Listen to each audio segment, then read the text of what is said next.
Students, class 9 के सभी बच्चों को सुप्रभात। मां कल्याणिका पब्लिक स्कूल से मैं एन.के. शर्मा।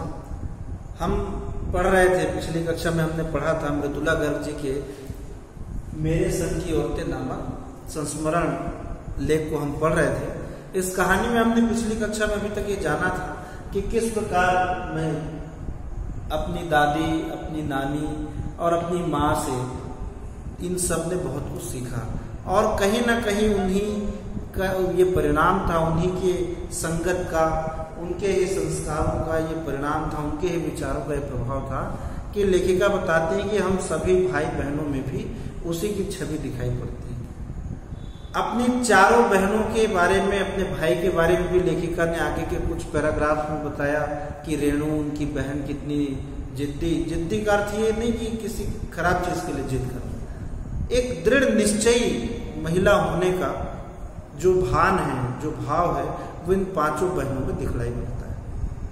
इसके लिए लेखिका ने कई एग्जाम्पल्स, कई उदाहरण, कई घटनाओं का उल्लेख भी किया कि देश के प्रति एक सम्मान की भावना तो रही और साथ ही साथ अपनी परंपरागत जीवन जीती हुई पुरानी जो उनकी परिजन थे उनसे भी इन्होंने काफी कुछ सीख रखा था कि परिस्थितियां कैसे भी हो, हार नहीं मानना है और अपनी शर्तों पर भी जीवन जिया जा सकता है। यह है कि हमारे मन में परिवर्तन लाने का जज्बा होना चाहिए। लेखिका बाद में अपनी वैवाहिक जीवन की भी चर्चा करती हैं कि बहरहाल दिल्ली में रहती थी, दिल्ली में अच्छी नौकरी करती थी। बाद में विवाह के बाद इन्हें बिहार में एक छोटे से जाकर कस्बे में रहना पड़ा अपने पति के साथ। वहां की इनके ससुराल की परिस्थितियां भी बहुत अच्छी नहीं थी, बहुत परंपरागत तरीके से इनके परिवार में वहां जीवन चलता था। वहां का वातावरण गांव का भी कुछ ऐसा नहीं था, बहुत उन्नत सोच के लोग नहीं थे। कहने का मतलब ये लेखिका बताती है कि पति पत्नी साथ में वहां फिल्म देखने नहीं जाते थे और जाते भी थे तो अलग अलग सीटों में बैठा करते थे। इस तरह का एक समाज था जहां पर लेखिका को रहना पड़ा। लेखिका कहती हैं लेकिन चूंकि उनके संस्कार ऐसे थे, उन्होंने एज इट इज जो है उसे स्वीकार नहीं किया। धीरे धीरे लोगों की सोच में परिवर्तन लाने का इन्होंने काम किया और एक समय ऐसा भी आया, लेखिका कहती हैं, कि उन्होंने वहां पर एक ऐसा वातावरण निर्मित किया कि पति पत्नी साथ में फिल्म भी देखने जाने लगे। मतलब आधुनिक विचारों का विस्तार लेखिका ने अपने तर्कों से वहां पर किया। लोगों की मानसिकता में बदलाव लाने का काम लेखिका ने किया और वो इसीलिए कर पाई क्योंकि बचपन से ही और अपने परिजनों से, पुराने नानी से, अपनी परदादी से और अपनी माँ से उन्होंने एक संघर्ष करने का, परिस्थितियों को बदलने का जज्बा सीखा था। तो बिहार में जहाँ पर उनकी शादी हुई थी, विवाह हुआ था, वहाँ के लोगों के सोच में भी उन्होंने परिवर्तन लाया।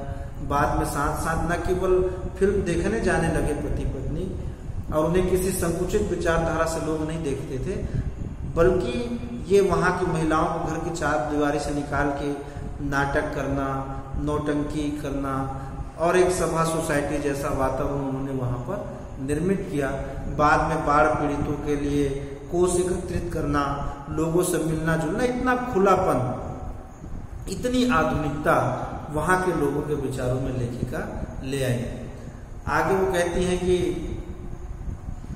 उनका जीवन बढ़ता रहा और शादी के बाद बिहार के छोटे से कस्बे में रहने के बाद थोड़ा सा और जब ट्रांसफर वगैरह हुआ तो इन्हें कर्नाटक में एक छोटे सी जगह में जाकर बागलकोट में रहना पड़ा। तब तक लेखिका के 2 बच्चे हो चुके थे। अब लेखिका को केवल अपने जीवन की तो चिंता थी नहीं, बल्कि अब बच्चों के एजुकेशन को लेकर, उनकी शिक्षा को लेकर भी लेखिका चिंतित रहने लगी। अब वहां पर बागलकोट में भी हुआ ये कि एकमात्र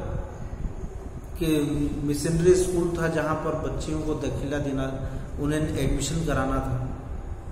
अब लेखिका कि वहां के बिशप से किसी बात को लेकर के फिर ठन गई। वैचारिक रूप से लेखिका जो है वो कहती है कि मैं सहज ही किसी को स्वीकार नहीं कर लेती, किसी विचार को कि आप कह रहे हैं सही, मुझे उसमें पूरा तर्क चाहिए। बिशप के साथ, वो स्कूल संचालक के साथ लेखिका कहती हैं कि उनके वैचारिक बड़े मतभेद हुए और उन्होंने ये प्रण कर लिया कि वहां पर भी वो एक स्कूल खोलेंगी। और वो 3 मीडियम का होगा। और लेखिका कहती है कि कुछ समय संघर्ष करने के बाद फिर से जो एक जिद्दीपन उनके भीतर था, अर्थात परिस्थितियों को बदलने की, परिस्थितियों से संघर्ष करने की एक जो उनका स्वभाव बन गया था, उस स्वभाव के कारण वो वहाँ पे सफल हुई और उन्होंने उस गांव में एक अच्छा प्राइमरी स्कूल भी खुलवाया जो आज भी चल रहा है। तो लेखिका इन पूरे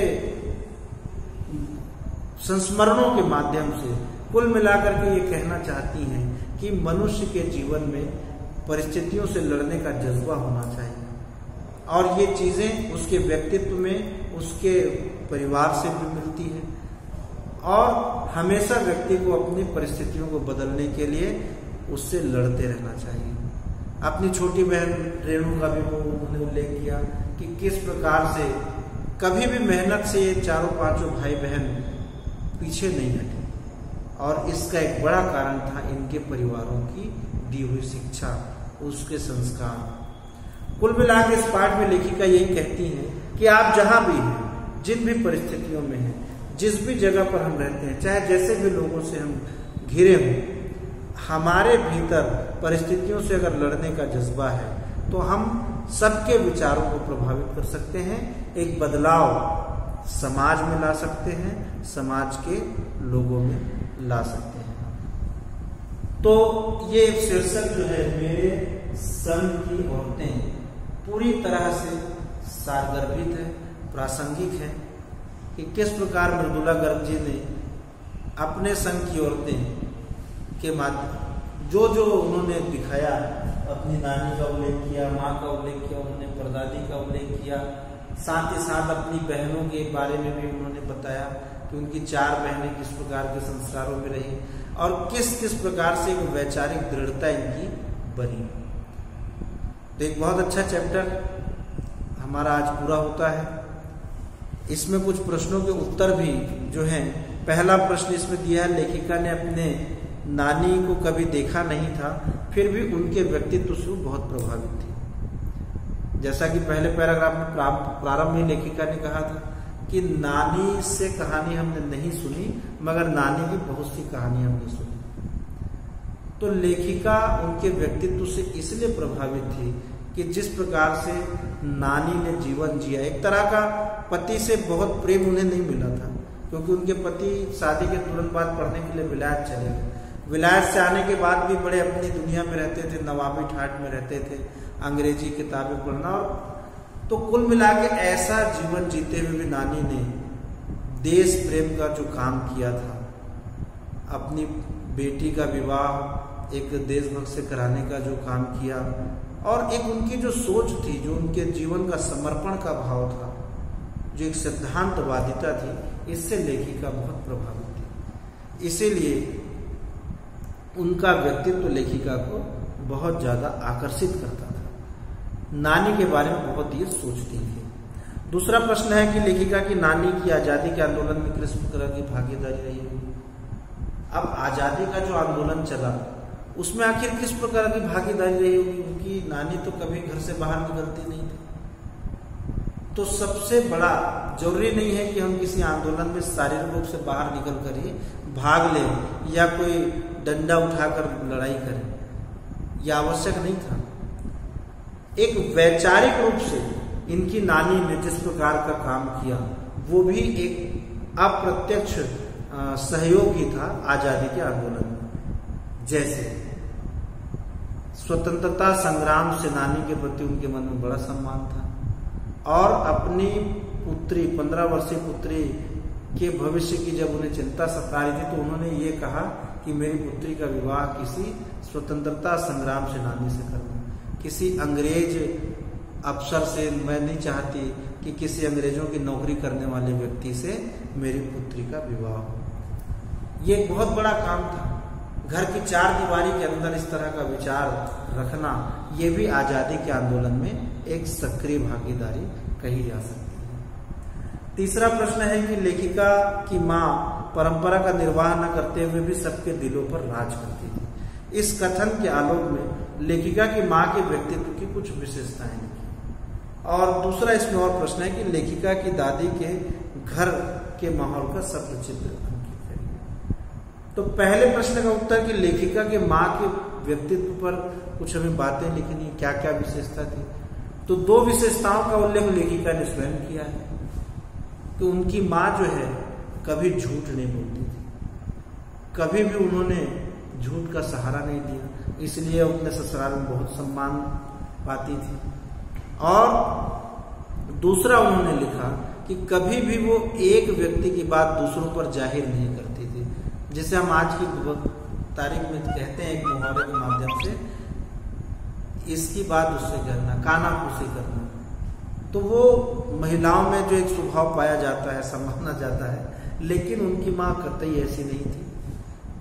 घर में उन्हें सम्मान मिला क्योंकि वो कभी झूठ नहीं बोलती थी, और बाहर जो उनका आभा मंडल बना, लोगों से जो गहरी दोस्ती हुई, जो एक विश्वास का संबंध बना, वो इस कारण बना कि कभी भी वो एक व्यक्ति की बात दूसरे से या दूसरे व्यक्ति की बात तीसरे से, या कभी भी निंदा और इस तरह की चुगली का काम उन्होंने कभी नहीं किया था। ये उनकी माँ की बहुत बड़ी विशेषता थी। ममतामयी माँ थी, साहित्य प्रेमी थी। इस तरह की हम विशेषताएं बताते हुए लेखिका के माँ के व्यक्तित्व का चित्रण कर सकते हैं। फिर मिलेंगे अगले वीडियो में। Have a nice day.